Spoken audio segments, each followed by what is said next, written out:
स्वागत करते हैं हमारी यूट्यूब चैनल डेली खबर ऑफिशियल पर, जिस पर देते रहते हैं हम आपको डेली की न्यूज़ अपडेट। सभी लोगों के मैसेज आ रहे थे कि अतिथि के पंजीयन कब से होंगे। अतिथि के जो स्कूलों के पंजीयन होते हैं, जिसमें हम स्कूल का नाम डालते हैं, वो कब से होंगे। तो इसमें हम आपको बताएंगे। ये 26 तारीख को नोटिफिकेशन आया था। आज मैं इसलिए डाल रहा हूँ क्योंकि 30 तारीख से आज से स्कूलों का चयन होने लगेगा, क्योंकि 26 तारीख से आपके संकुल प्राचार्य को यह दिया गया था कि आप अपनी जो भी रिक्तियां हैं वो भी रिक्तियां आप पोर्टल पर प्रदर्शित करें। जैसा कि ये आपको दिख रहा है, समय सारणी दिख रही है, टाइम टेबल दिख रहा है। इसमें प्रथम चरण में शिक्षक के लिए कार्यवाही, शिक्षक के लिए आमंत्रण की कार्यवाही के बारे में बात की गई है। तो सबसे पहला पॉइंट इसमें है लॉन्ग टर्म रिक्ति अपडेशन। इसमें क्या लिखा है? सबसे पहले लॉन्ग टर्म रिक्ति अपडेशन की बात करी गई, तो इसमें लिखा गया शाला प्रभारी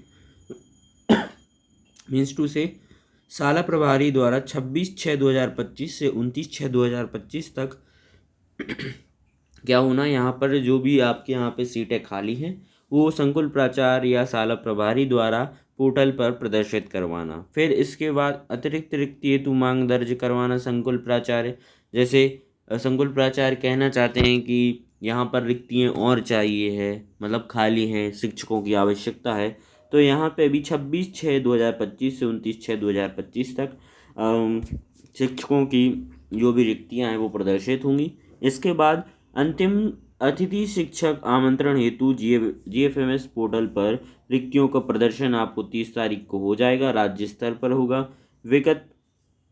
इसके बाद आप जैसे ही आगे जाएंगे तो यहाँ पर लिखा रहेगा विगत सत्र में कार्यरत अतिथि शिक्षक द्वारा रिक्वेस्ट देना। मतलब जो भी अतिथि शिक्षक है जिनके पास स्कोर कार्ड है, एक वैलिड स्कोर कार्ड है, या जो पहले से भी अतिथि शिक्षक पर हैं, उनके लिए क्या है कि उनके द्वारा 30/6 से 2/7 तक आवेदन किए जाएंगे। ठीक है। इसके बाद शाला प्रभारी एजुकेशन पोर्टल पर अतिथि शिक्षक द्वारा की गई उपस्थिति रिक्वेस्ट का प्रमाणीकरण कर उपस्थित कराना शाला प्रभारी द्वारा। मतलब उनको क्या है, बुलाकर, मतलब जो भी उनकी प्रमाणीकरण है, डॉक्यूमेंट्स देखकर, वो जो भी ऑनलाइन है वो आपको देखकर रिक्वेस्ट को एक्सेप्ट करेंगे 30/7/2025 तक। तो ये आपकी समय सारणी थी। इसमें आपका पूरा विवरण दिया है किस किस समय तक क्या होगा। इसमें और भी बात कही गई है कि अतिथि शिक्षक पोर्टल पर आवेदक का जिस पैनल का स्कोर कार्ड है, केवल उसी पैनल में विद्यालय में उपस्थित रिक्वेस्ट दर्ज करवा सकें। यदि इनका कहने का मतलब ये है, यदि आपकी वर्ग 2 की क्वालिफिकेशन है तो आप वर्ग 2 अप्लाई कर पाएंगे, यदि आपकी वर्ग 3 की है तो वर्ग 3, और यदि आप वर्ग 1 की कर पाएंगे तो वर्ग 1 की होगी तो वर्ग 1 की कर पाएंगे। इसके बाद यदि पैनल में गत वर्ष 2 या अधिक रिक्तियाँ थीं तो इस वर्ष 1 रिक्ति है, तो ऐसी स्थिति में सर्वाधिक स्कोर कार्ड वाले अतिथि शिक्षक को, मतलब कुल मिला के ये है कि यदि मान के चलो पिछले साल 2 या अधिक रिक्तियाँ या इस वर्ष 1 रिक्ति है, तो उनका सिलेक्शन होगा जिसका स्कोर कार्ड पे स्कोर सबसे अधिक होगा। समझ गए आप? इस पे लिखा है सीधी बात 3 पर होगी। इसमें क्या बोले, स्कोर कार्ड में दर्ज शैक्षणिक, मतलब कोई भी त्रुटि पाई जाएगी तो आपकी रिक्वेस्ट को रिजेक्ट कर दिया जाएगा, है ना। ये पूरी प्रक्रिया लिखी गई है।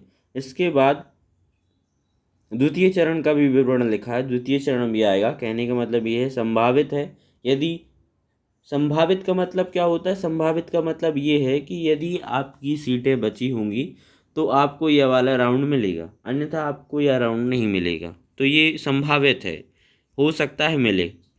तो इसी प्रकार की जानकारी के लिए हमारे चैनल को सब्सक्राइब करें और सभी लोगों के साथ शेयर करें, जिससे हम आपको सभी प्रकार की जानकारी दे सकें। धन्यवाद।